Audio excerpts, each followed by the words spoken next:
I'm not saying I'm going to rule the world or I'm going to change the world, but I guarantee that I will spark the brain that will change the world, and that's our job. You have to make it.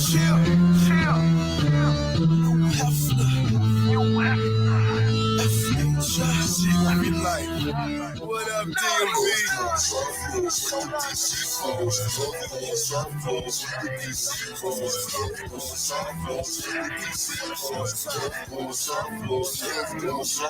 getting money whole time, fucking bitches whole time, rapping DC whole time. We getting money whole time, fucking bitches whole time, rapping DC whole time. Whole time, whole time, whole time, doing this whole time, whole time, whole time, doing this whole time, whole time, whole time, doing this whole time, man, you're back, whole time, doing this whole time.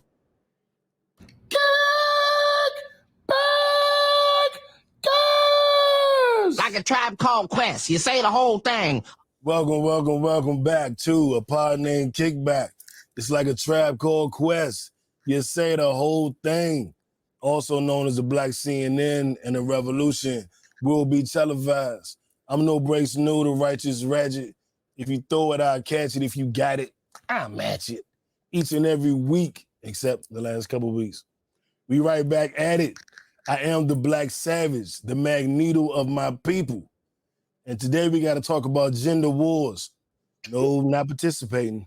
Got a whole nother angle. This ain't the I hate black women, I hate black men episode. No.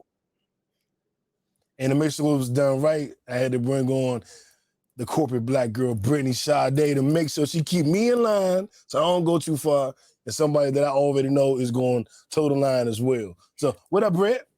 Where's like my clapping, like my intro? Like, You know what? Where are your clothes? Hold on one second. Like do that again. Like what are you doing? We So much for having me. Thank you. Hold on, let me get some gunshots in there and some horns.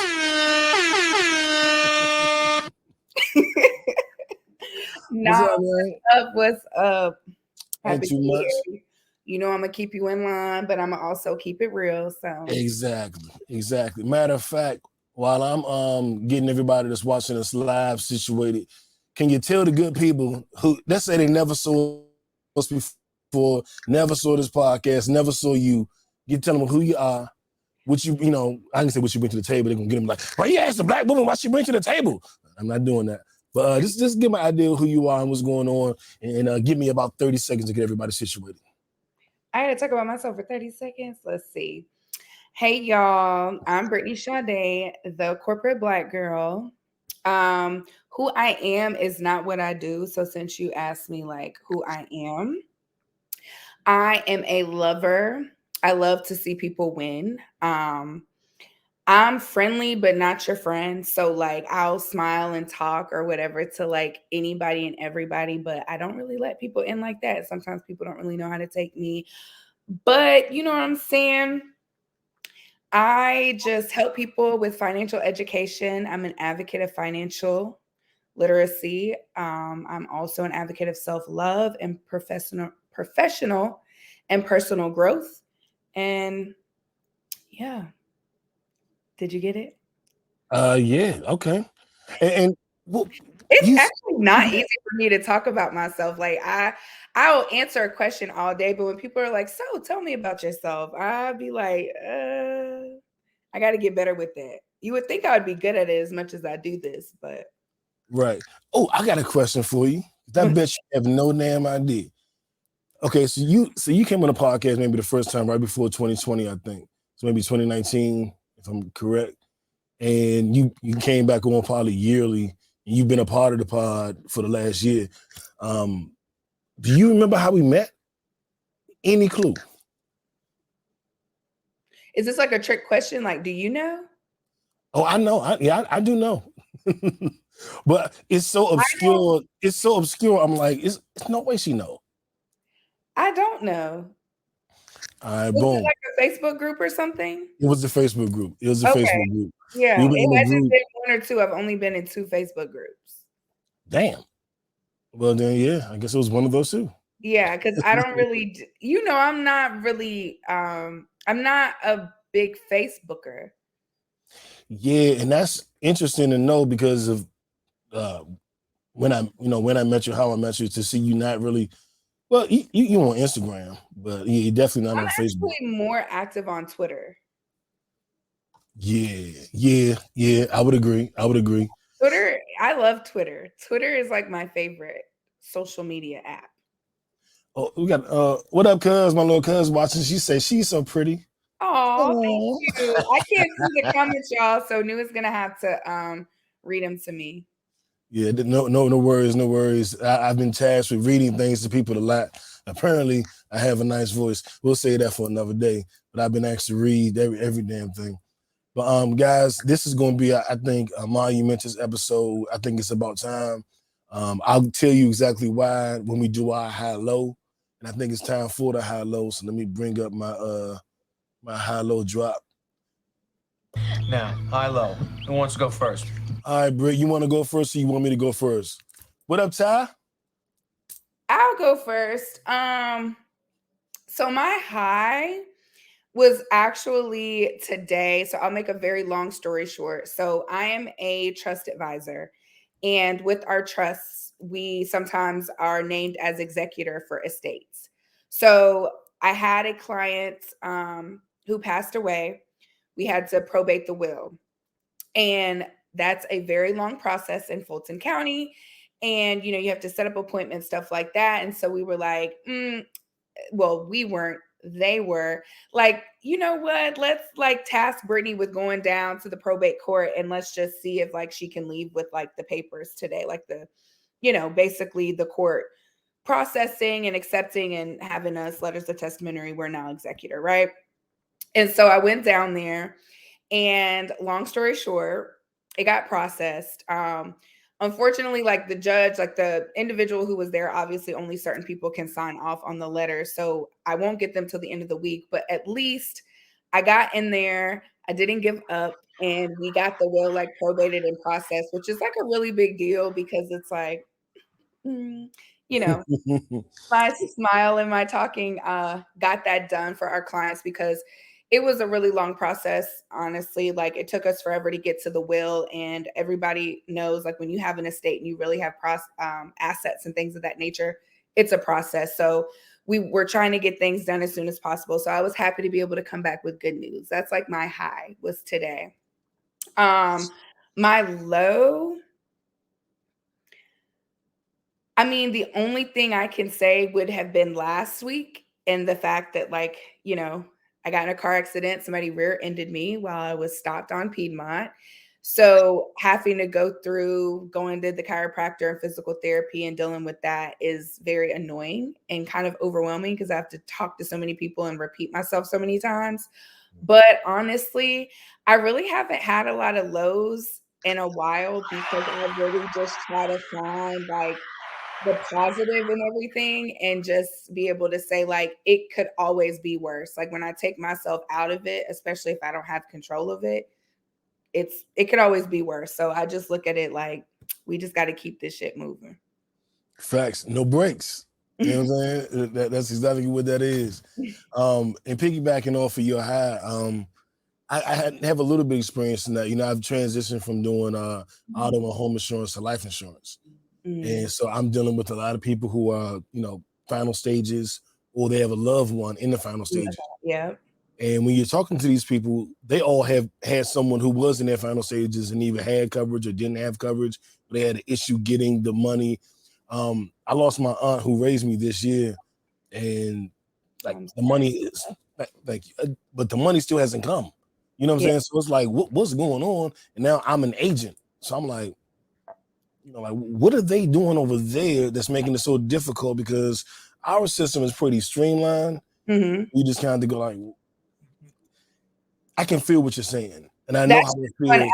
aspect of it. And this is probably like a whole other episode, but a lot of that is because a lot of people, especially like within our community, we don't understand the things that need to be set up prior to make sure that we have access, like something as simple as your parents or, your aunt or guardian having somebody on the account, not as an authorized user, but as an account owner. So that way, even if that person passes away, you still have access to the funds in the bank account. Even a pay on death doesn't work because that's still attributable to the estate. So that's one concept of it. You know what I mean? Credit cards, authorized users, those don't work. Even if you have a power of attorney, when a person passes away, that power of attorney is no longer it's voided. That's only while a person is living. No, I didn't know that. Yes, a power of attorney is only while a person is living, because that is just simply saying that this individual does not have the capacity, or they are giving you the authority for whatever reason, that power of attorney, because you have limited and durable, but they are here to say, I'm granting you this power while I'm alive. That's why people talk about wills, regardless of how much you're worth. Healthcare directives, you know what I mean? It's important to have all of those things. And even when people talk about trust, they're like, well, if I have a trust, I don't need a will. Well, if everything that you own is not titled in the name of that trust, yes, you do. And a lot of times people don't put all of their belongings in a trust. You know what I mean? We all have assets. A bank account is an asset. Yeah. A home is an asset. Even if it's, residential, that'll still have to go through probate. So when I say I'm an advocate for, financial education, it's not just about trust, or it's not just about an immense amount of wealth. It's about taking care of your business. So sorry to go on a tangent. We're going to reel it back in, but a lot of the issues that we have is because we don't know. Ladies and gentlemen, the corporate black girl. And you know what, though? We should do an episode just on financial literacy. If I can get you... I'm down for that. Hell yeah. I can get you and my bro, Eric Clay, who got me switched over to life insurance. He was a manager of a bank, financial analyst for 15, 20 years before he got into life insurance exclusively. If I can get y'all two on an episode talking, man, I just shut the fuck up and be like, yep. Tell him, Britt. Yeah. Tell him, Eric. Tell him, yeah. That would be a good episode. Yeah, that would be fun. And educational, man. Getting this information to our people. For sure. Because I didn't realize, I always do hashtag no more fish fries for life insurance, of course. And you'd be surprised how many people, this is their reality. It is the GoFundMe. It is the fish fry. And they don't even know what... I call people, say, do you have coverage? Da, da, da, da. And they're like, no. Ma'am, you're 75. Yeah. You know how much it's going to be now? Yeah. You never thought about it? Enough. You know what I mean? You have to make sure you have enough life insurance, depending on what what your responsibilities are. So, and what your goals are. And just if you know, in the next 20 years, funerals are estimated to be $19.6 thousand. So that's pretty much $20,000 you need to have for a funeral if you're going to die within the next, 20, 25 years. That would, plus, because life insurance is a way to create wealth. And what people don't understand is generational wealth has to start from somewhere. So you may not necessarily be that individual that sees it, right? But if you have a certain amount of a policy, whatever your responsibilities, expenses, funeral expenses are, plus you can set up your next generation to be able to generate that wealth, whether it be through investing or businesses. So that's also something else. And it's not that expensive. It's not that expensive to carry $1 million policy. It's really not. Facts, especially if you start young. Right. Or you could get your kid, if you got your kid a policy when they were born, by the time they're 18, if they go to college route, they would have enough money to go to college, at least start it. Or they would have enough money to start a business if the college isn't their route. Because I don't think everybody need to go to college no more. I stopped thinking that.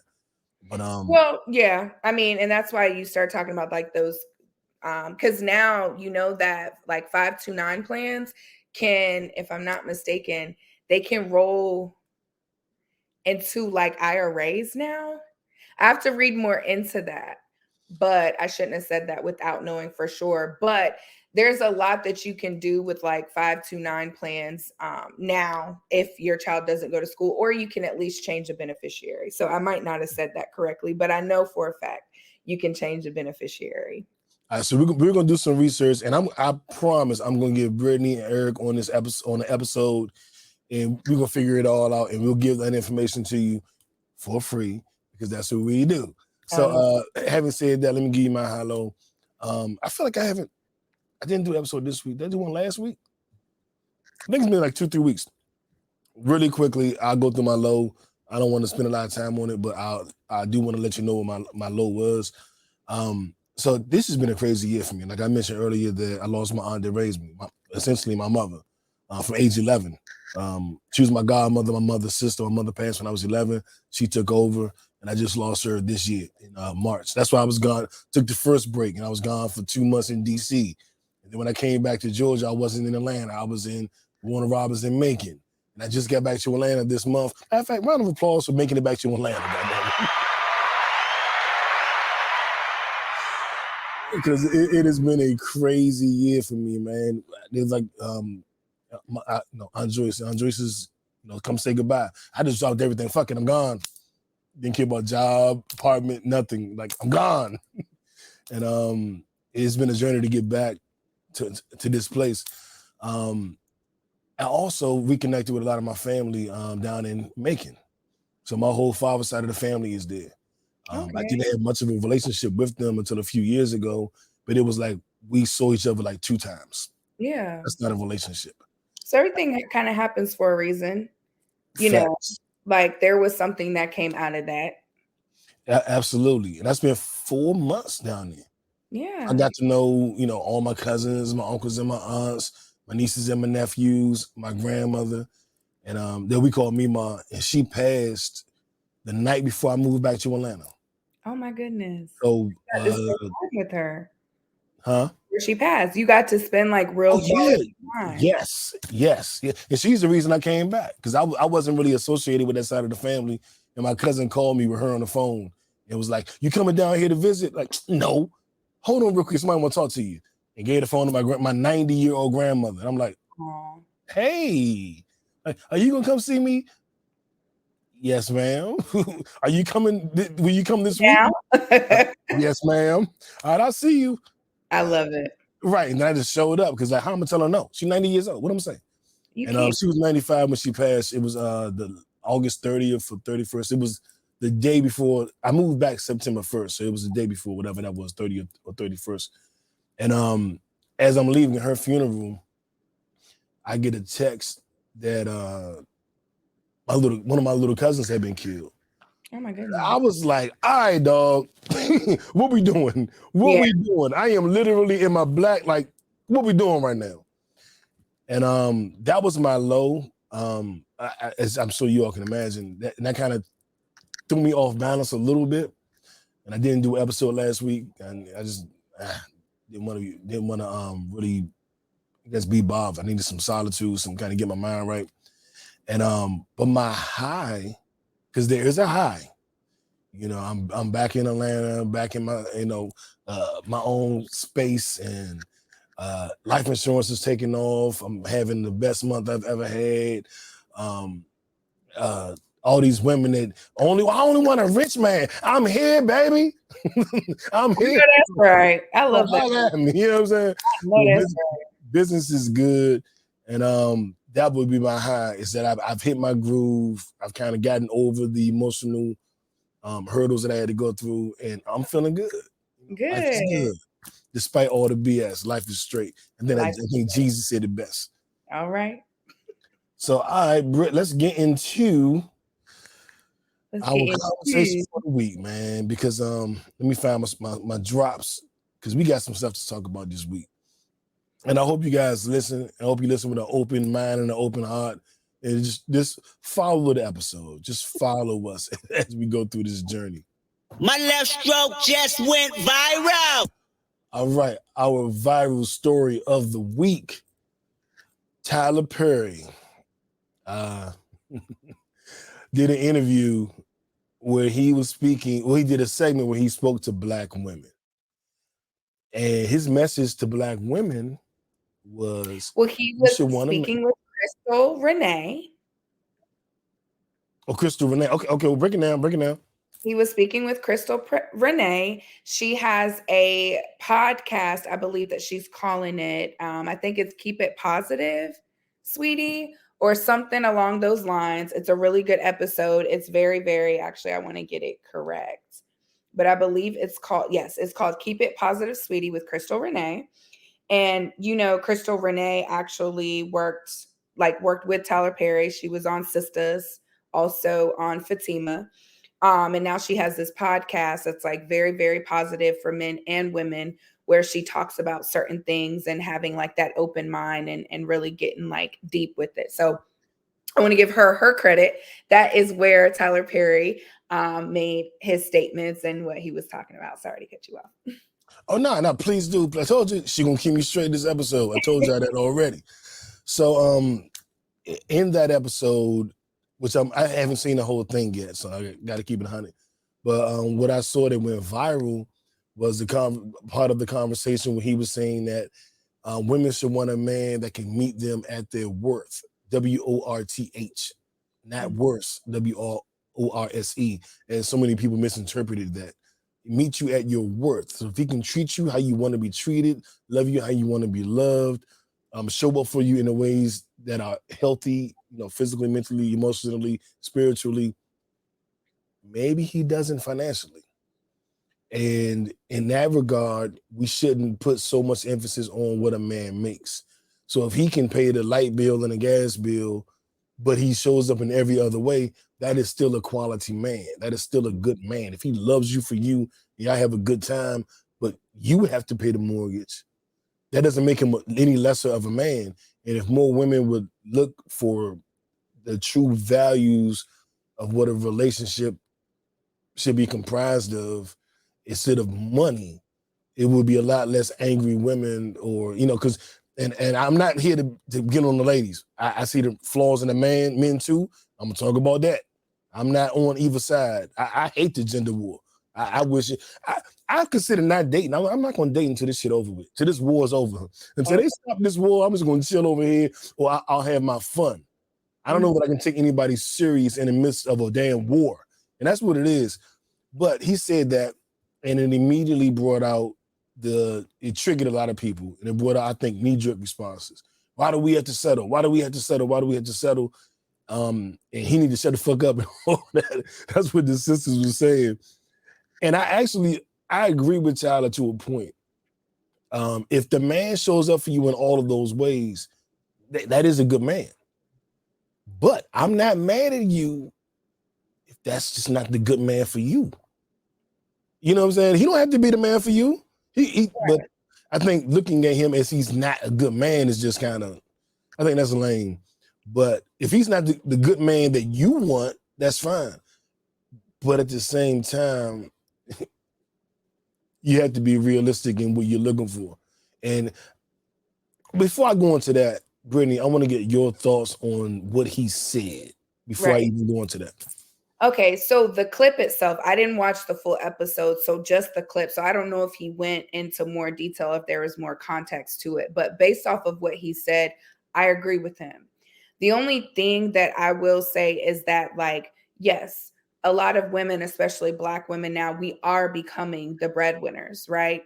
And so having a man that, because I feel like your worth should not be solely, the only thing that is based on finances as far as worth is net worth, right? So who you are as a person, your worth should not always be financial. I absolutely agree with that.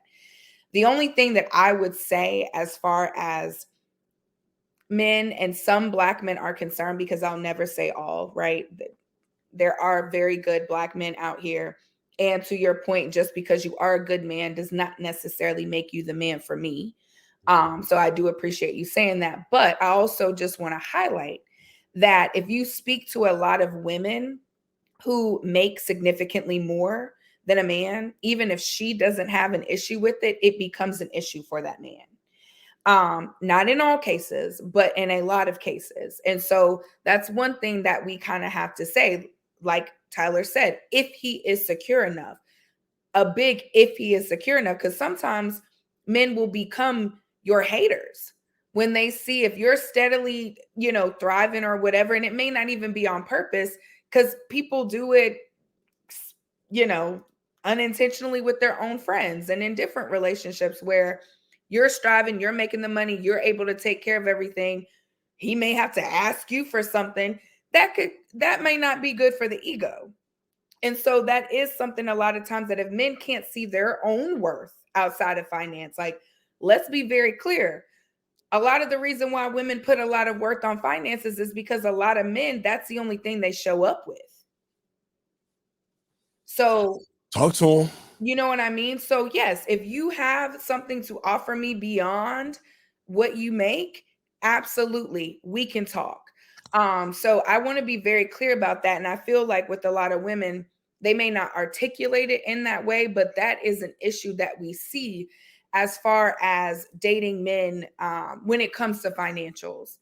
A lot of times men lead with their money. Like men with money, they lead with their money. What else can you give me outside of that money? You know what I mean? Like, so I think that there has to be a little bit more context and a little bit more of a conversation beyond that, as saying as, okay, well, if we're going to come down and we're not going to put a man's worth or an individual's worth based on their finances, then people have to stop making that the only thing that they're bringing to the table.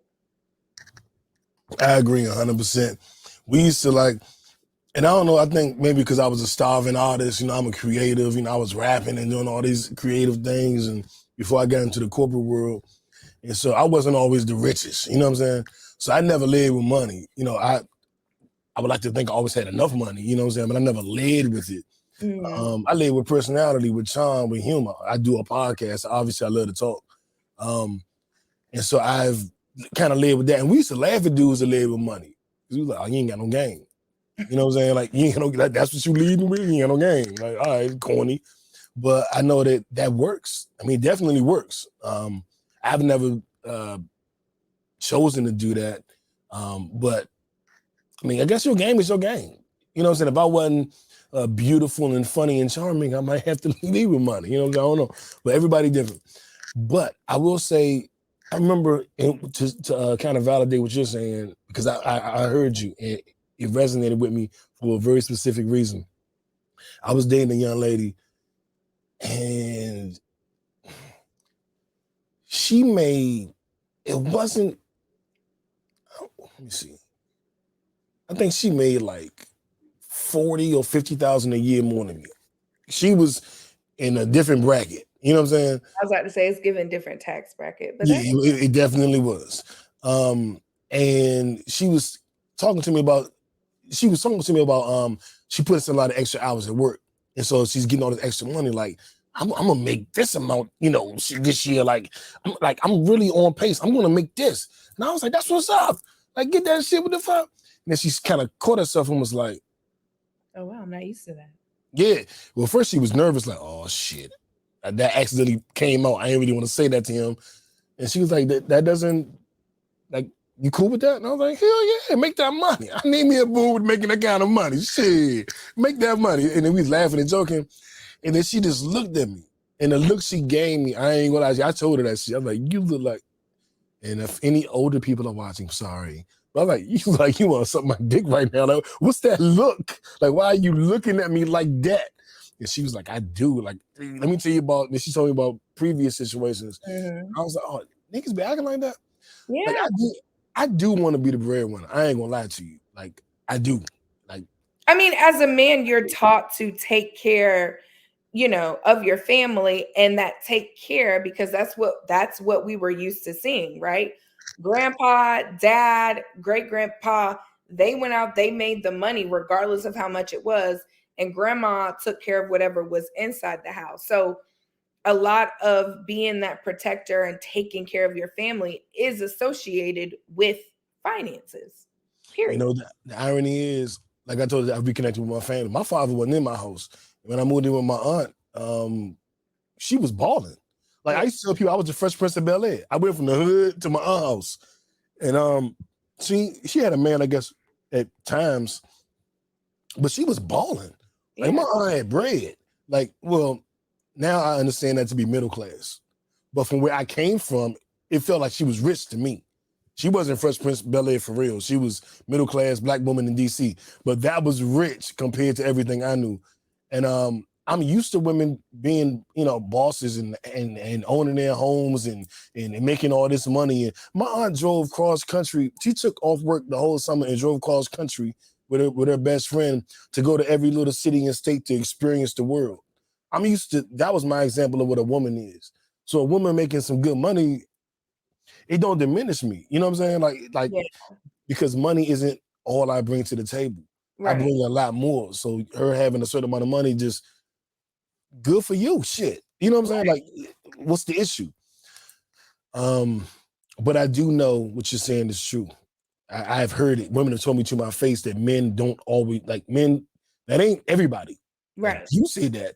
That ain't. That's So not everybody. Yeah, exactly. I get it. But I wonder how many of those women, you know what I think? And you tell me what you think. I think men and women are reversing their roles. I think women are becoming fuckboys, and I think men are becoming bad bitches. I think men want to be chased and pursued, and I'm the prize. And I think women want to be like, yeah, I make all this bread. You should fuck with me because I got this and I'm doing this. I was at a Christmas party, and a young lady said, she bragged to us all night about how much more money. I think, have I told the story to you before? I know I told the story before. All right, so I'll give you the store version. I make all this money, I make more money than all the men, da-da-da. And then she was like, all the men that make more money, as much or more than her, don't act right. And I was like, they don't want you, because the thing you think you bring to the table is your money. But don't no man care about your money. You got to bring something to the table that attracts them.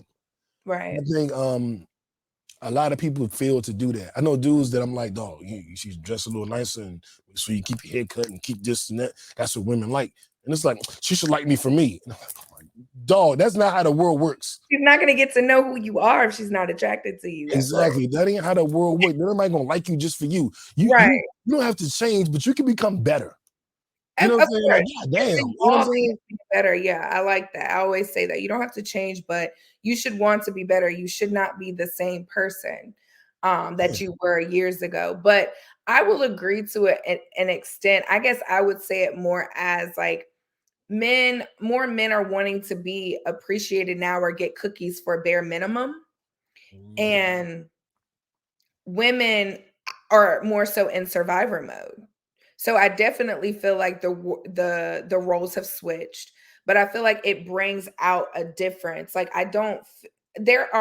obviously there are women who lead with, I've got this degree and I make this much money and I do this, this, this, this, and this.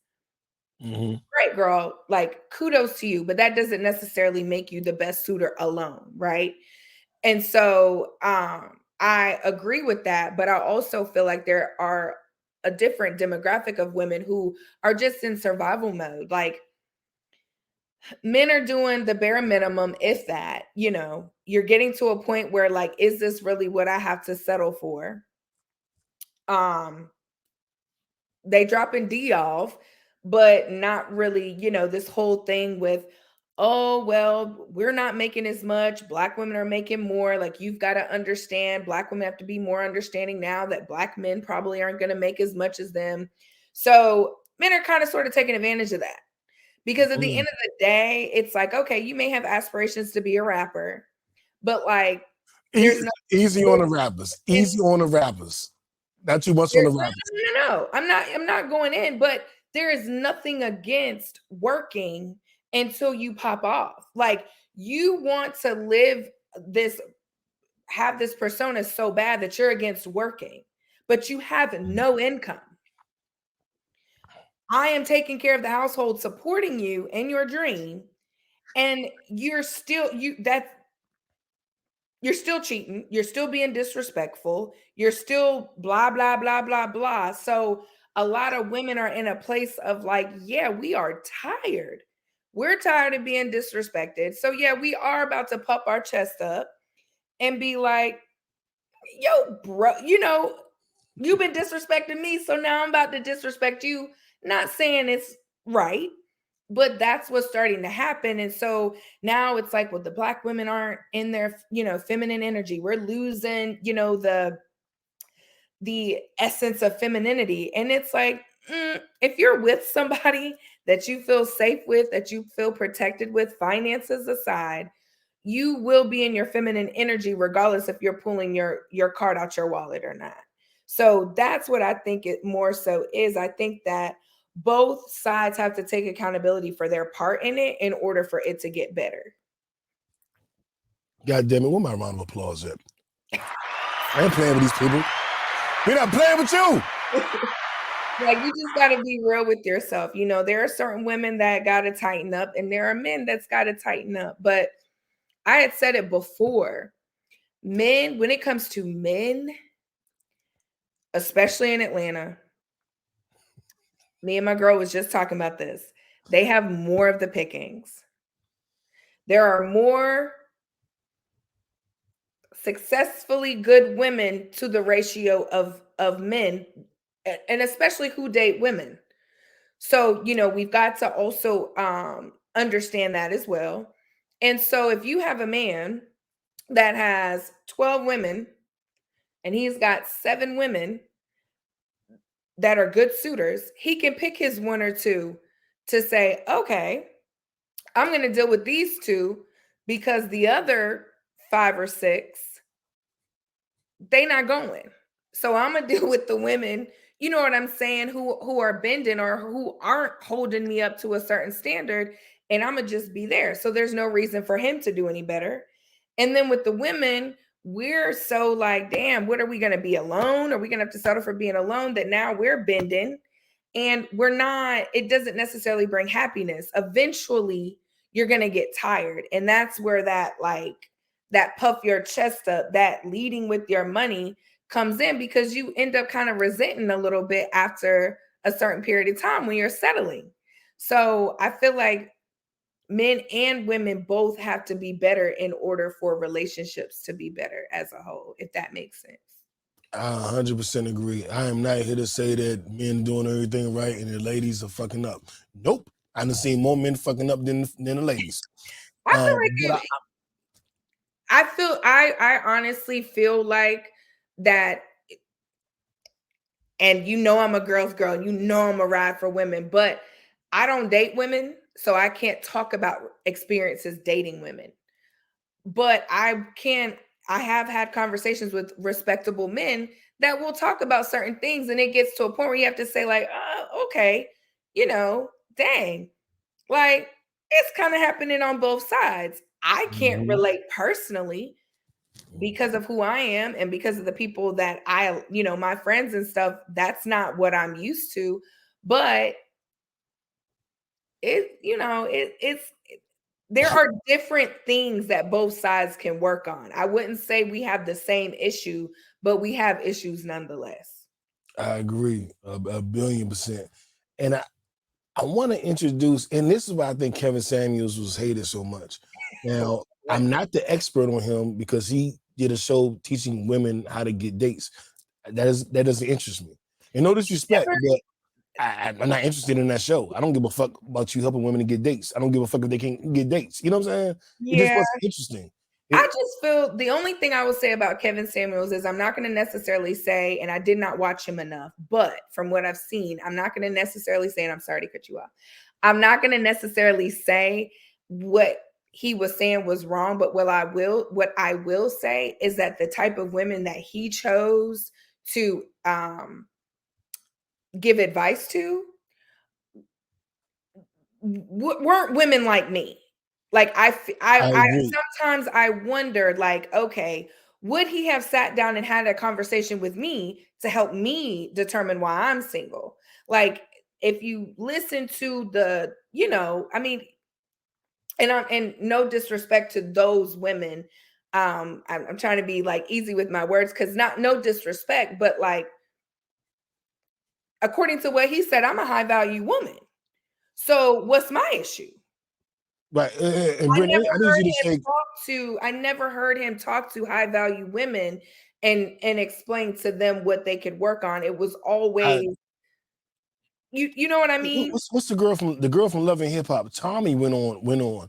Yeah. And he didn't know who she was, but he said he didn't, but he knew how she looked and what she said and how who she said she was and what she said she was, you know, and he was like, well, shit, yeah, they should be knocking down your door. You know what I'm saying? He gave her a quote unquote A+ rating. You know what I'm saying? I was just about to tell you take another sip because we going in. You ain't got to miss your words here. This is a Pod Named Kickback. This our show. Say what the fuck you want. But no, but you know how I am, especially when it comes to my ladies. I don't be trying to. Yeah. You know me. Facts. I'll never try to do that intentionally. Facts. Now, if I make you feel uncomfortable, if my light shining too bright, that I can't help. But I ain't never gonna do it intentionally. Right. Let's be clear. And I feel you on that. But I think with me, because I feel everything you was just saying, but I think the difference is where I get off the train, it's gotta be like, it's like Darwinism. It's like, come on, man. Like it is kind of is what it is. Like, you're not gonna. I think that if it's starting to become almost funny, it's starting to become women are like, I want a man that makes 100,000 a year. And then it's like, but he makes 99. No, I want 100,000. It's like, all right, dog, you being silly. Like you're silly. You know what I'm saying? Like this is comical now. Yeah, some of this stuff is definitely like it done gone far left. I don't pay so much attention to it anymore because I've always said this, like at the end of the day, how I feel is how I feel, how you feel is how you feel. There's no cookie cutter. You can't tell a person what they want in a romantic partner. And the only thing you can do is one, stick to the rivers and lakes that you're used to. And two, the Nile rivers you're used to, baby. Hey, stick with me. Look, and two, deal with somebody who has the same values and views as you. Because there are women out here who may not make a dime. They want to be put up and they want a man that's making 300K plus. And there's a man out there that is taking care of a woman who feels that way and he is very happy. So I always say, as ridiculous as we may think certain things are, there's more than likely someone out there for you, and you find that person, and I wish you the very best. And it just is what it is. But I don't like the fact that everybody tries to put their views off as though it's supposed to be like the standard ways of dating. And it's like, no, you know what I'm saying? Like, I'm not going.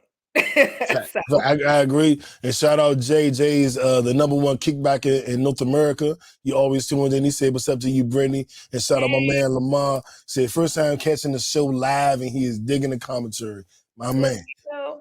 So all right, I'm gonna say this. Then we're gonna switch gears. Then we're gonna switch gears. But you know what our agenda is. Damn, I just forgot what I was gonna say. Oh, my bad.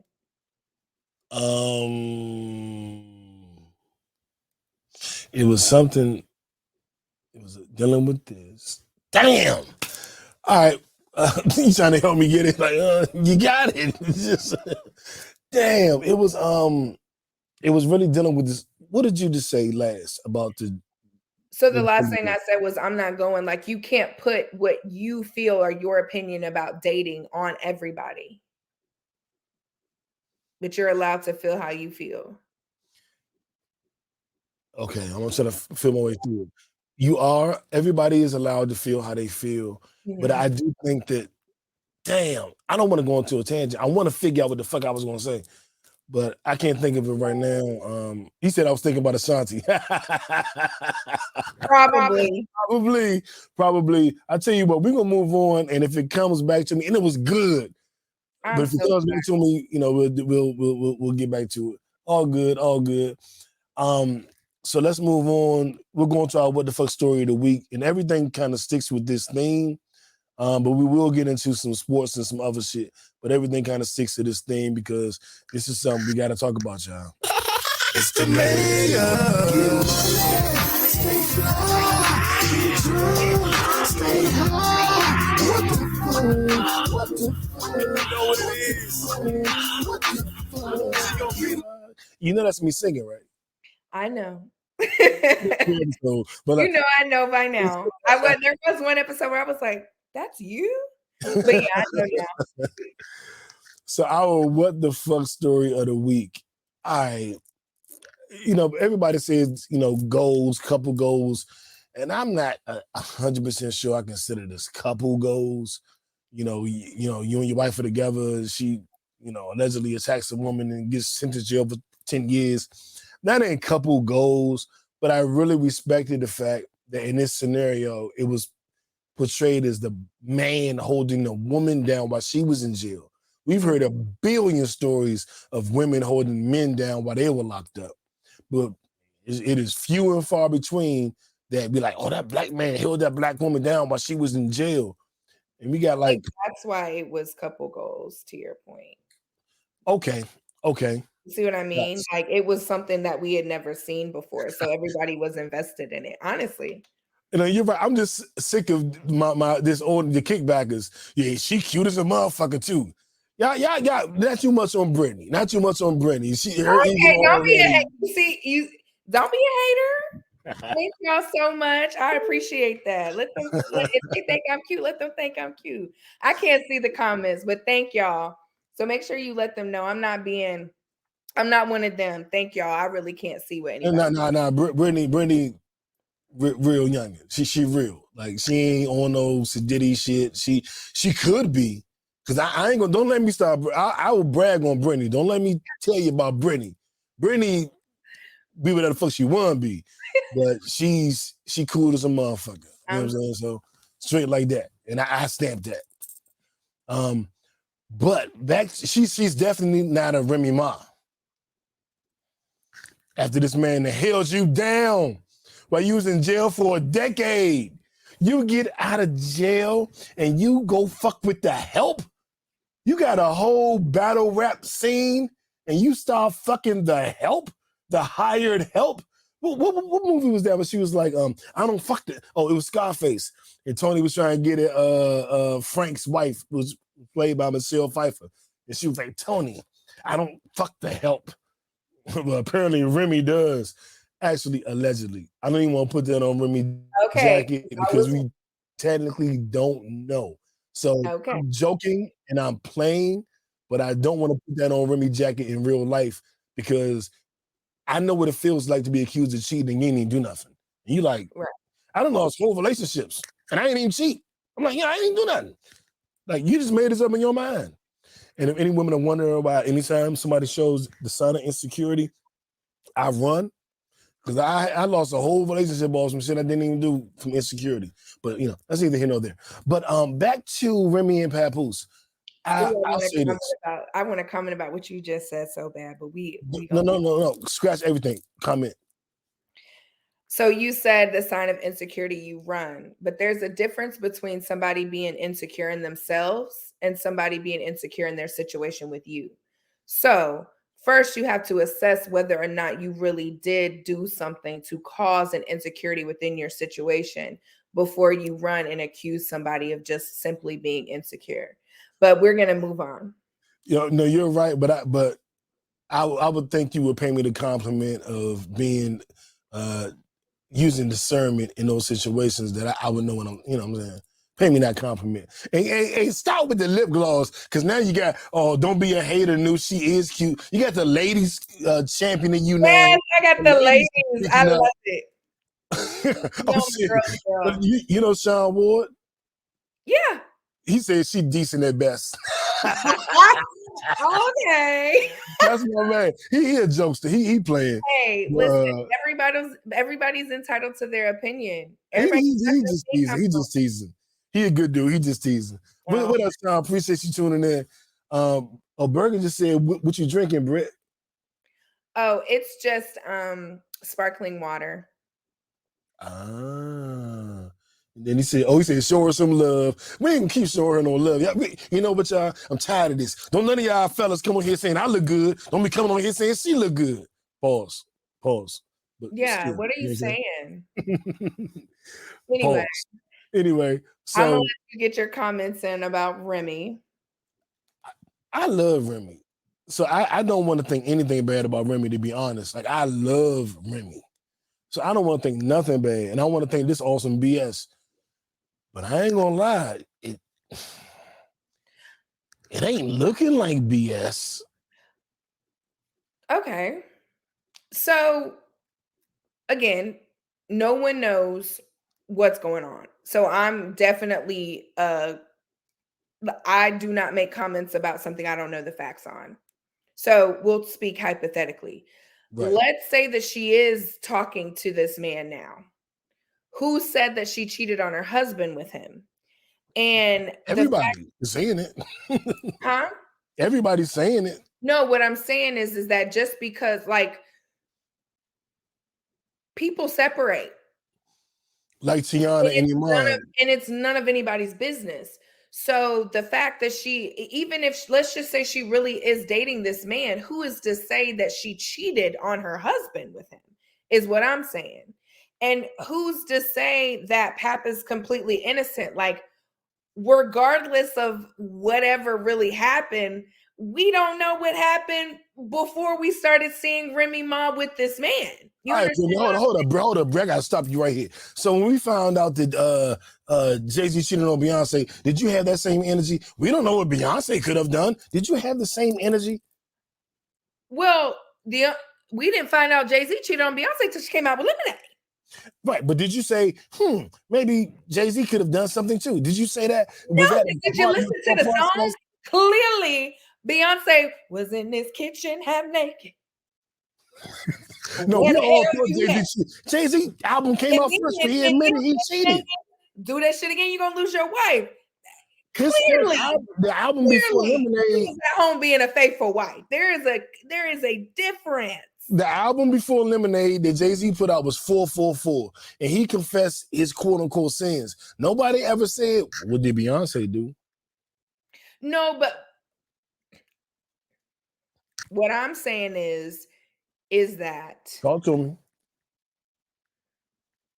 We don't know whether Remy Ma and Papoose they may be legally married. They might be legally separated. We don't know what their agreement is, what their situation is, whether or not Remy Ma was so I try not to make comments until I know the full story. Now, if it comes out and it's like, Remy Ma absolutely cheated on Papoose. Okay, now we can have a different conversation.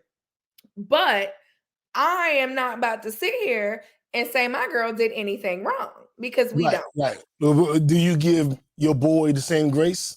Absolutely. I'm an equal opportunist, and you know that. I am a girl's girl. I'm gonna hold my women down now. Uh-huh. But I'm so tired of this lesbian activity in the comments. Wait, what? Brittany's lashes are on point. Brittany speaking for the ladies. Brittany. Why? Hold on. Whoa. Why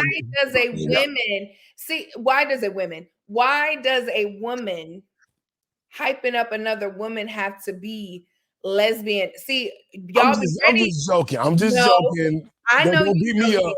I know you joking. I'm not gonna beat you up. But the only reason why I'm touching on that is because people love to point out when Black women are in competition, y'all be in competition with each other, y'all. But anytime that a woman is showing another woman any type of appreciation, oh, do you like women? Like, no. Well, not romantically, but I love women. Romantically. But like, no, you know what I'm saying? I'm just not a hater. So anyway. I'm just teasing. That's my homie. I'm just teasing. I can't see the love. I can't see the comments, but don't do that. Yeah, she can't see the comments. That's another reason why I'm bringing them up to you, because I know you can't see them. Yeah. But I'm bringing them up to you in the way I love that. Whoever that is, thank you. Clarissa. Thank you, boo.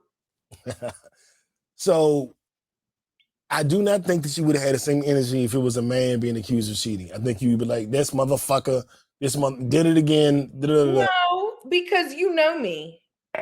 And you know that I don't have that approach. I really don't. That's true. But okay, so I'm speaking to the audience. Ladies, y'all know y'all wouldn't be giving the same grace. Y'all know it. But I will say this, real talk. Positive energy, and if you pray prayers for Remy and Pap, I don't know what they're going through. They could be going through nothing. They could be sitting at home in the bed right now like, what the fuck are these people even talking about? Right. Or this could be some crazy shit, because the story was she cheated. amicably separated. Like we Well, really the reason that it's a story is because the rumor is she cheated with him with Easy the Block Captain. Papoose came and beat his ass, and she's still hanging with him, still doing shows with him, still doing things with him. So because the that one story, battle rapper had said that, right? Like that's how it came it out. happened before the battle rapper. That was already the rumor. That had been a rumor for months. And then when the other battle rapper mentioned it, it was like, because we're all wondering if it's true. They never came out to say it wasn't true, or it is true, or we are separated. The rumor for about 3 months has been she fucked this dude and Papoose beat his ass. He said, Papoose, you better tell the people what really happened, or I'm going to expose the truth. That was 3 months ago. Nothing has happened in 3 months. Then this battle happens. She's standing side by side with the guy she's accused of cheating with. And his opponent says, hey, Remy, you fucked this dude. Da, da, da, da, da. So now everybody's like, you gave no explanation, but now you're riding shotgun with dude. You're out at dinner getting paparazzi pictures with this dude. So, Remy, what the fuck happened? All it looks like is she did cheat. She's with Papoose is in none of this shit. He ain't nowhere to be found. No pictures of them two together, no nothing. So all we've seen is she allegedly cheated with this dude. Papoose beat him up. And now she's everywhere with this dude. And Papoose is nowhere to be found. So it just leaves you like, well, I ain't, you know. They haven't been, wait, so Remy and Papoose haven't been anywhere together since this allegedly came out? No, not photographed. You know, if it ain't on Instagram, it ain't real. I mean, funny. But I mean, funny. Because me and my girl could play that off for promotion for her battle rap scene. If they don't see us together, they're gonna think this, and they're gonna wonder if I'm at your event. And I'm gonna, we could, so I'm not saying that Remy and Pap and Easy the Block Captain are sitting down at dinner tonight like, these motherfuckers is going crazy thinking y'all cheated. We making money off this shit. That could very well be true. You never know. Yeah, you exactly. never know.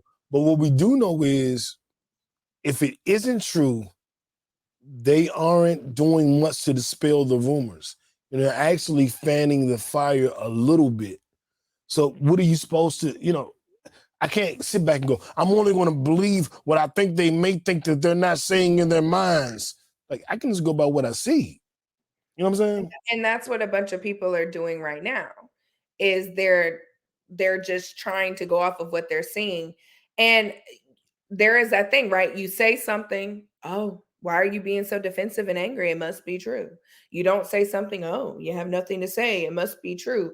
Honestly, I would personally rather be quiet and let people spawn off whatever they want to say, because at the end of the day, publicity is publicity. There's no such thing as bad publicity unless you literally are doing something, completely messed up. In this case, Papoose's name is back out. Somebody had just said he was at met up with Busta Rhymes or something like that. And we haven't really heard much about Papoose lately. Now they're recording him to show that he's not with Remy. They're recording Remy, in other places. So I'm the type of person where if I make money off of people, off of being acknowledged and noticed and whatever, yeah, I'm gonna let y'all talk. Y'all can say whatever you want to say, whether it's true or not. So, I get what you're saying, but for me, I can't comment on something I don't know. I just can't. I feel you. Well, you can comment on it. You just can't make a definitive statement. You know what I'm saying? You know what I mean? Well, me personally, I can't really comment because I don't know the facts. So the only thing I could do is try to come up with something, but then it's like, what the hell? Like, we don't know what's going on. Well, my comments are in absence of facts. My comments are, we don't know the facts, but look at this. You know what I'm saying? You don't have to make a definitive statement. Sure. You know what you see. To your point, you've been in a situation like that before, and it's like, wait, what is going on? Like, what are you talking about? So I guess for me, also being in situations similar to that, I'm like, I don't know. A lie unchecked becomes the truth. You know what I'm saying? Like, eventually we're gonna be able to run this back. Like, something is gonna come out where we're gonna be able to talk about it. You know what I'm saying? I'm a proponent of a lie unchecked becomes the truth. So I'm not gonna let You know, I'm not gonna let you get the wrong idea about me. Now, some shit ain't big enough to speak on. This is not the Came small out rumor.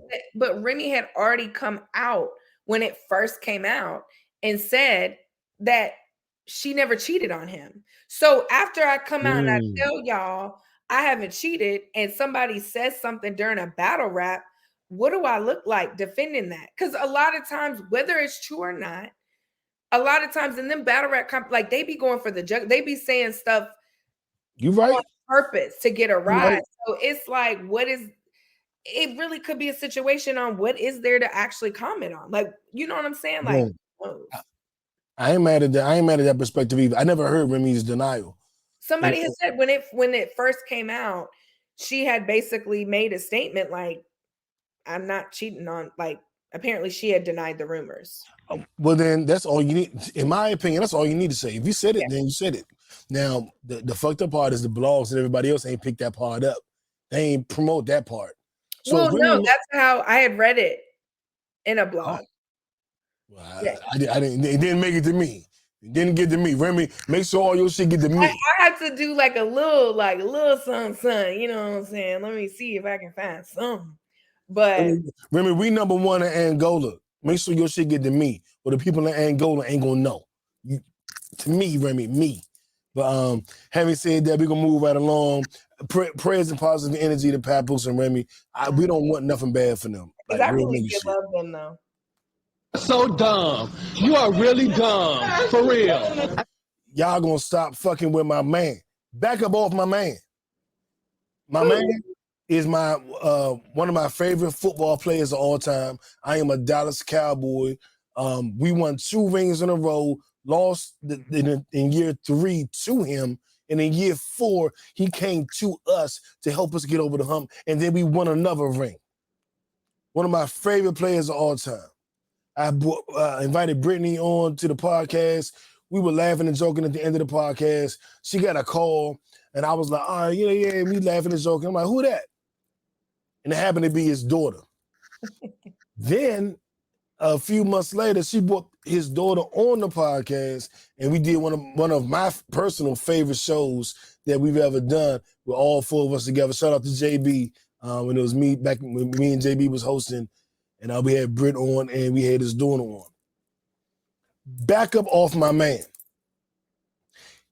He was one of the best cornerbacks in the NFL. I believe the greatest cornerback in the history of the NFL and probably a top 5 athlete of all time in any sport. He played both sides of the football, well, all 3 sides of the ball in the NFL and played in Major League Baseball.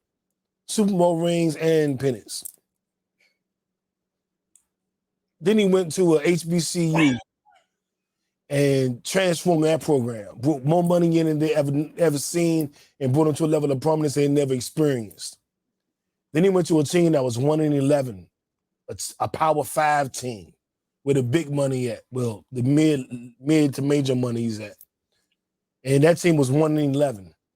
He won that first game. So now he matched the win total from last year. He won his second game. He doubled the win total from last year. He won his third game. He tripled the win total from last year.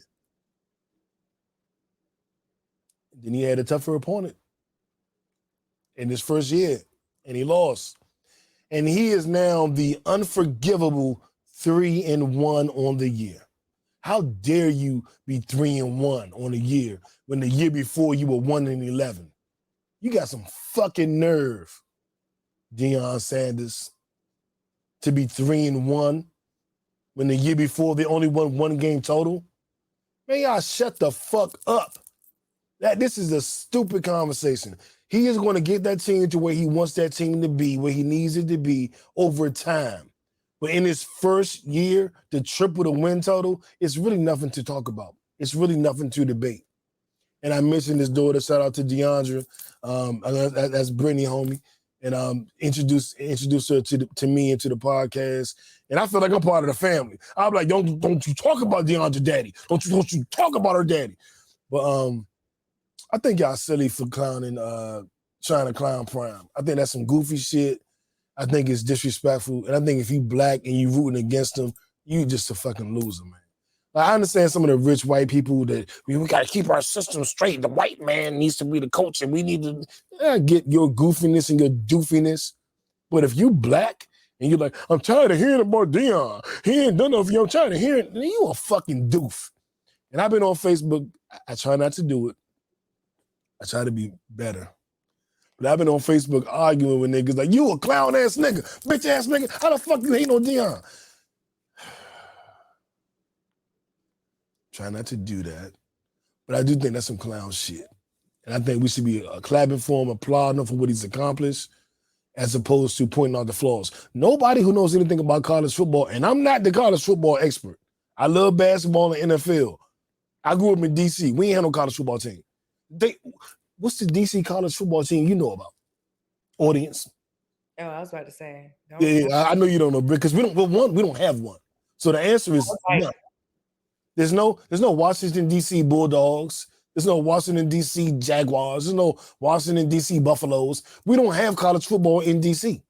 Yeah, see, I'm from North Carolina, so we got heavy D word. Well, so that was my little rant about supporting my mans and them. But Brittany, I want to turn it over to you because you're a woman. I know you're probably well versed in this because of your connection to the whole thing. But what do you think about this? Well, I guess the media hate, but I'm very curious to know what you think about just the average black person on the street hate. Like, what the fuck is that? So I feel like a lot of times as Black people, we really do have to support each other.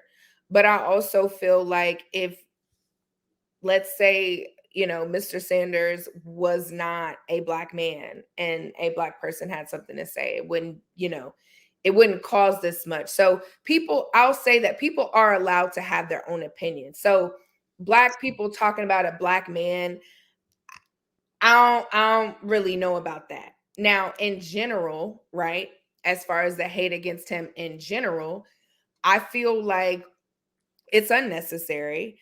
I do feel like people who could presumably be. Uh-oh. Let me take off my glasses so I can see what you're trying to say.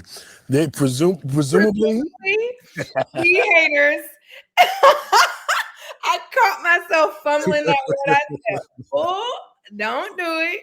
You know what Coach Sanders would do to you for fumbling that word? Don't fumble. I'm not, and I'm going to correct myself because, I'll correct myself like I correct other people. But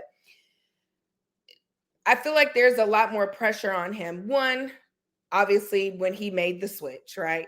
Mm-hmm. There's a lot more pressure on him to be perfect and et cetera, et cetera. People also have to understand that there was an injury, right, on the team. Travis Hunter, the wide receiver, and he played cornerback. Right. So, we've got some injuries. He's coming into this program, and he's essentially, to your point, he's kind of getting these boys together. I feel like if it's kind of like that win or lose because of who he is. We're watching, there's a certain level of respect, but also there's always going to be a certain demographic or fan base who are putting pressure, who are hating, who are expecting him to do things that, at the end of the day, he's just coaching these boys. But what I will say is that beyond him being a legend, beyond him being, someone who has studied the game and understands it, this man is a real mentor. And he has a group of boys that respect him, probably more than any of these boys would respect another coach. There's exceptions to every rule, but we have to understand, if you took a poll of who would want to be coached by Deion Sanders, I'm pretty sure there would be more athletes that would say him. And so he is, to your point, at a certain point, these boys are about to be untouchable. They want to win for him. They want to play for him. He's not just teaching them about football. He is really grooming these boys to be men. And I really appreciate what he does. You know what I'm saying? Outside of football, like how they have those clips of what they're teaching people he's bringing in to really inspire these boys. So I feel like people have to really understand Mr. Sanders, like from who this man is in general, and stop putting all that pressure and, you know, that hate from, oh, he left this HBCU for the money and he's doing this and he's doing that. And it's just like, one, you have to respect a person and their career decisions. You know, that's just like anybody leaving a job for more money or for an opportunity to, you know, do more. This man is still a father. You know what I mean? He still has to take care of himself and his family. So I feel like at the end of the day, it's really not necessary or fair. So I'll get off my high horse because I do have respect for Mr. Sanders. And I think he's doing a great job. And I think that eventually the team is really going to like show that. Facts. I'll get into the comments. Berger say, he told him, you better get me now because it's the worst they're going to be. That's a fact. His first year is going to be his worst year. That I would agree with that. And so that's all facts right there. And that's our people for you. I agree. And he shouted out my alma mater, Howard University in Maryland, the Maryland Terrapins.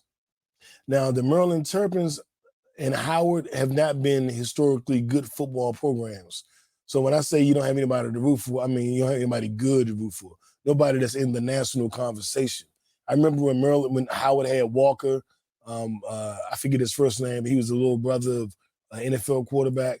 That was an exciting time for HU. Maryland now is 3-0, and they have a black head coach. So right now, that might be something, you know, that you really root for.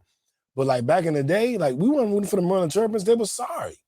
I think they had Ralph Friedgen. They were good for like 2 years, my whole childhood.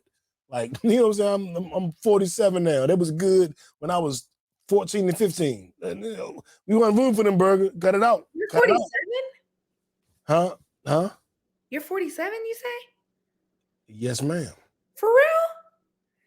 Yes, You ma'am. look good for your age.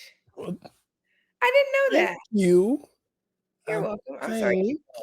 No, that's a compliment. Okay, cool. All right, cool. Well, thank you. Just say thank you and move on. Okay. All right. So me and Brittany will be on a date at the ESPYs when Deion wins his award for Coach of the Year. Look out for me and Brittany at the ESPYs, y'all. I don't know if I'm gonna make it there, but we'll see. You know what, Brittany? You know what? I'm gonna move right along. Okay.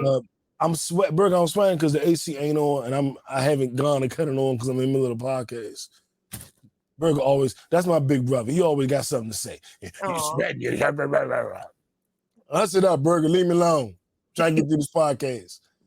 But and moving right along. So yeah, stop hating on Deion, man. Y'all cut the Bama shit out. But I do want to get into our Nipsey Hussle Award because this is great. This is something I've wanted to talk about in detail for a minute and haven't really talked about it in length. And we can keep all up all night, so I'm not going to go into too much detail, but I'm definitely going to tell you my experience. And I'm getting into our Nipsey Hussle Award. Rest in peace, Nip. If it's sports, if it's fashion, if it's music, if it's hustling, whatever, you're on a marathon, you know. So. And who has been on their marathon the last 3 years in Las Vegas? The Super Bowl will be in Las Vegas next year. If you were going to Las Vegas and to see a performance, who would you think of? Let me think. Besides Bruno Mars, it would be Usher. Usher, baby. And for the record, I did go to see Usher in his residency in Vegas the first year. And it was lit. I didn't even realize how much of an Usher fan I actually was. Like, for the record, I thought about this the other day because Glue, his song Glue, is my favorite song of my favorite songs of 2023 are Glue by Usher, Float by Janelle Monáe, and Snooze by SZA. But Glue was my favorite song of the year. And my favorite song last year or year before last was Bad Habits by Usher. I'm like, damn, Usher might be my favorite singer. I used to always say it was The Dream, but I think it's Usher now. So Usher's going to be performing for the Super Bowl next year. in Las Vegas live. His residency was lit. I posted videos. Matter of fact, I'll post some more videos tonight from when I was there. But I can't think of a better person. Even if it wasn't in Vegas, I couldn't think of a better person. But the fact that it's in Vegas, there's absolutely not a better person. Where my goddamn round of applause at? Before I get your take on it, Brittany. Just round of applause for Usher, because I think this is going to be one of the best Super Bowl performances of all damn time. And it's going to be black as a motherfucker. What you think, Britt? So I don't know about all time.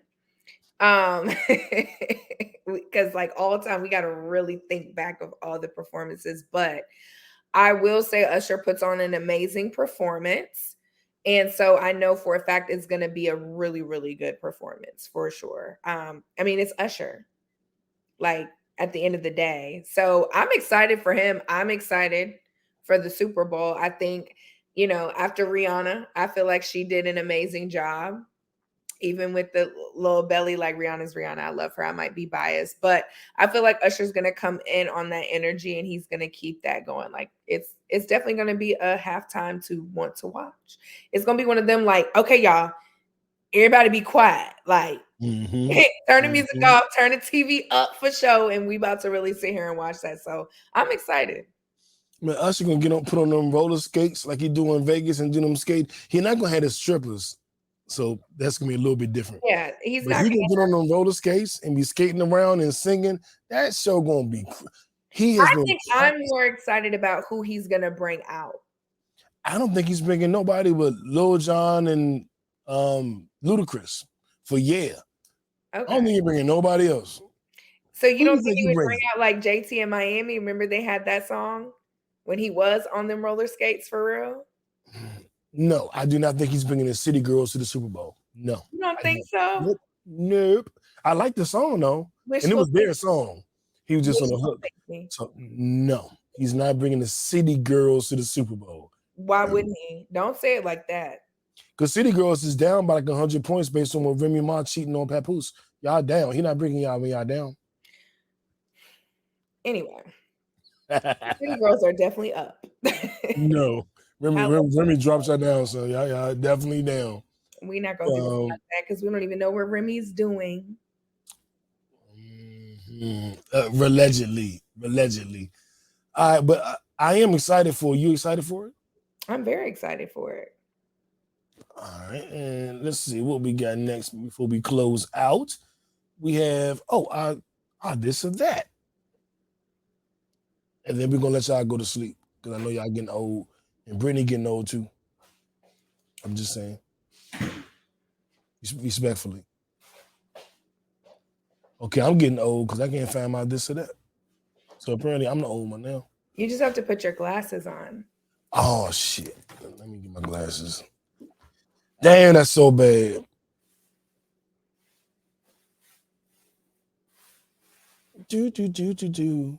And everybody tune in. The show is live every Wednesday, 9 p.m. on YouTube and on Facebook. If you want to watch us live and comment and have your comments read online during the podcast.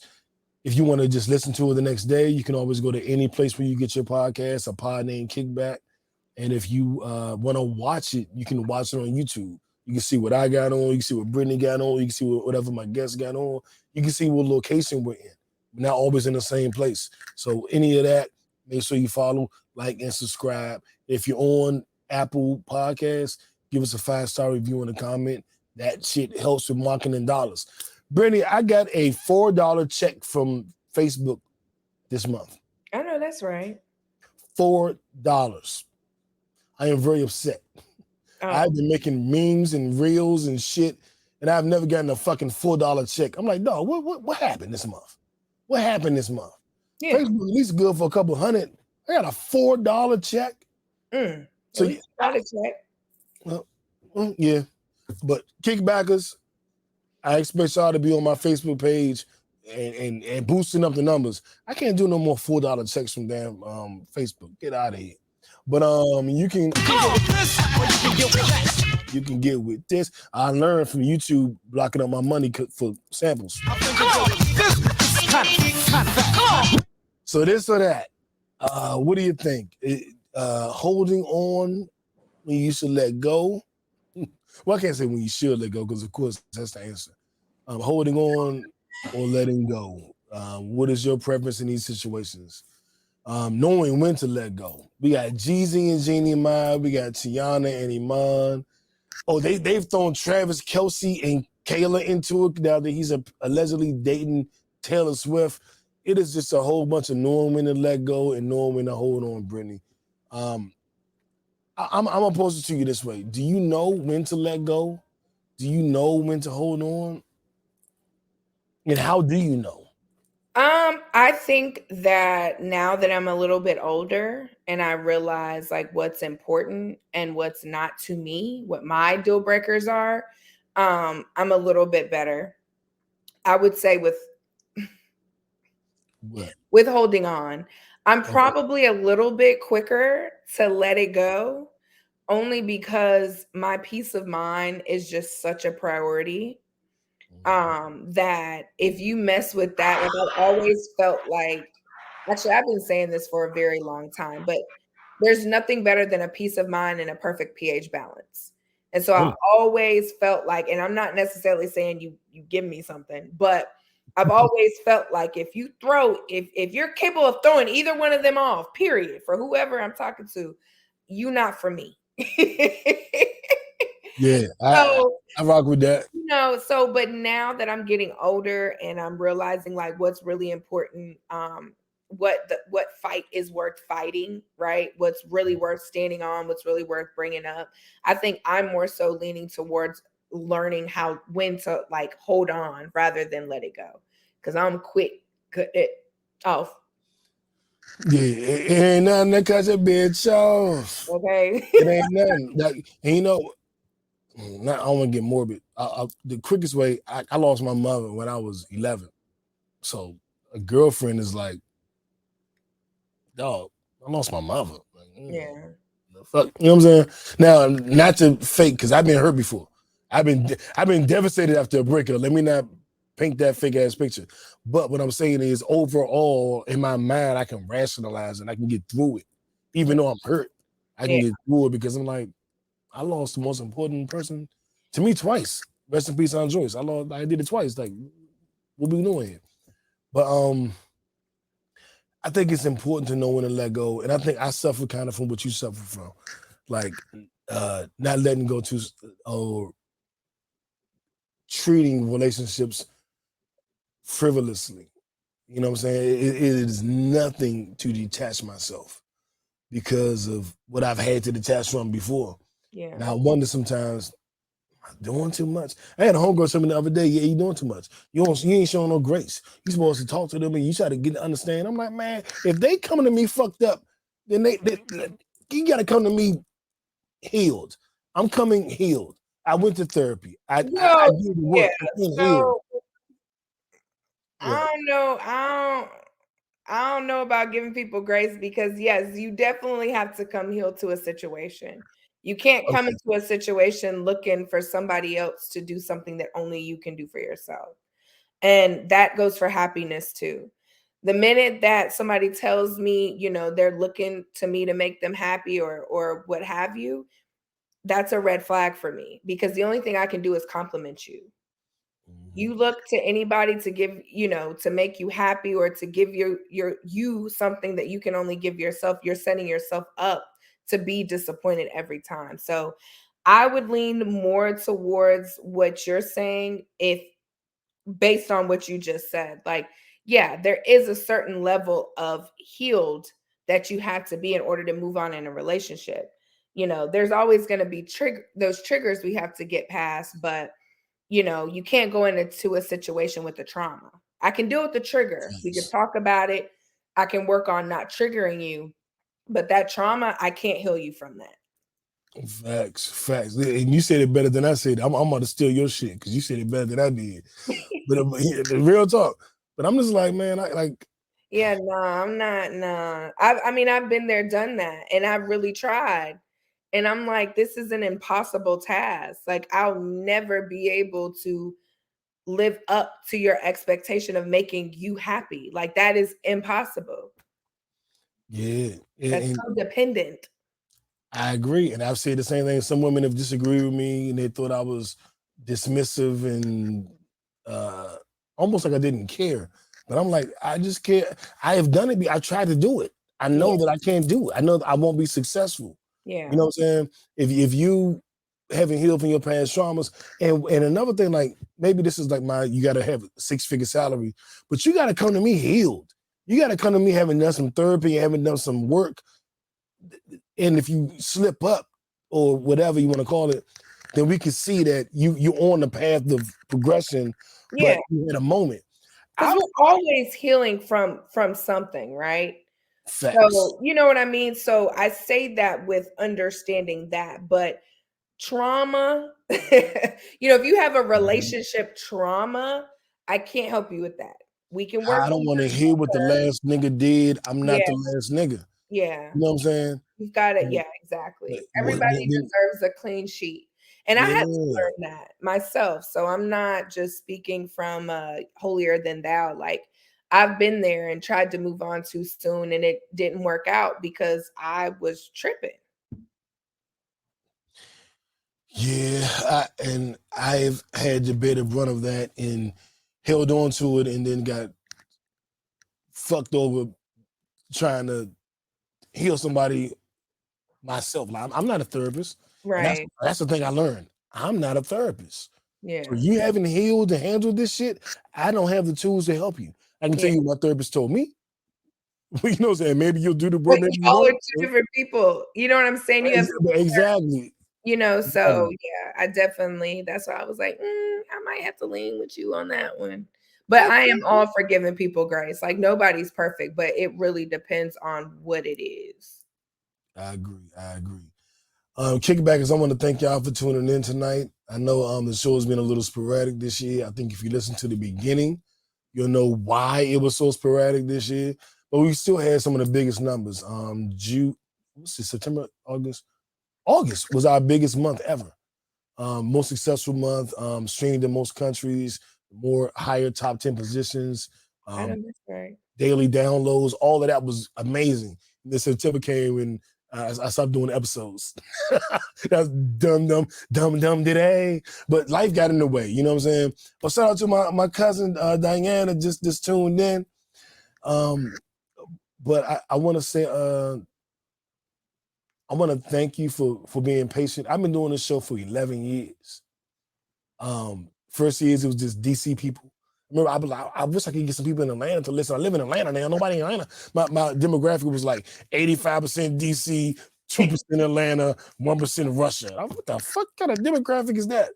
And but now, you know what though? That's straight because a lot of people will say that people from their hometown or where they're from don't support them the way that people. So a lot of times people have the opposite. You know what I'm saying? So there's a lot to be said that the people that, you know, from your hometown or whatever, like repping and supporting you. So a lot of the comments are from DC right now. Yeah. But right now, the biggest demographic is Atlanta. And I know I made a conscious effort with Georgia. I made a conscious effort to like, I got to get Georgia. And it worked. And I thank you for that. I thank JB. I thank Get Fit with Jack. I think J. Lou. I think Mel. It's too many people to thank. Cocktails, Poor Minds, everybody that's played a part in helping me, Tahoe in New York, to get to the next level. Sex with Ashley, her big ass following. Thank all of you. The episodes will be consistent now. We're back to a level of consistency because I've gotten through my traumas. I did the work, ladies. You know what I'm saying? So we'll be doing that more often. Brittany, I want to thank you. I know I have kept you up way past your bedtime, but I appreciate you being here with me. I didn't want to do this topic without you.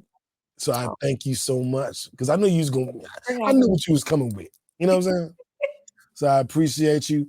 And I want to encourage you guys to, again, go to Apple and give us 5 stars.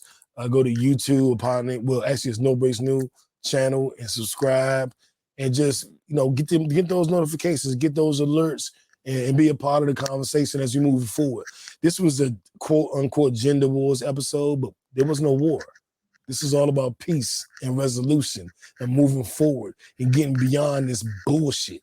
Yes. So, Brittany, before we get out of here, I want you to tell them where they can find you, where they can follow you. Because Brittany been out here doing her thing. I think she cheated on the podcast. I saw her on another podcast. Oh, we cheating? Okay, Remy. Brittany Ma, you cheating on the podcast? First Brittany of all, Ma?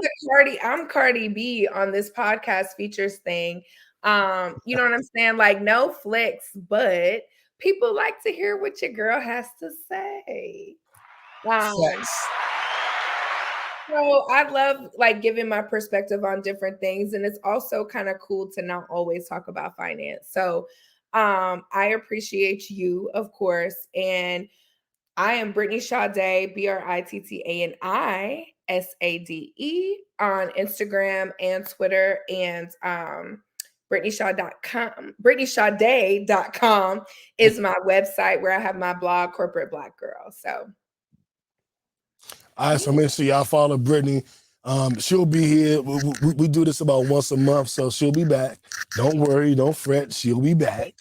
But while she's gone, if you want to see her, because everybody thinks she's the most beautiful thing, according to these comments, if you want to look at her, follow her, Brittani Sade on IG, and go like all her pictures. Brittany, you got to put a picture of us on your page so when people go to it, they can like see me too. I'm trying to find a wife, Brittany. I'm trying to find a wife. Well, we have to take like a good picture and you have to use it as like a cover for one of your clips from this. That's a bet. That's a bet. Yeah, we can do that. Bet. Boom. So again, thank y'all for tuning in. If we were playing cards right now, I would be like, Uno. I'm out.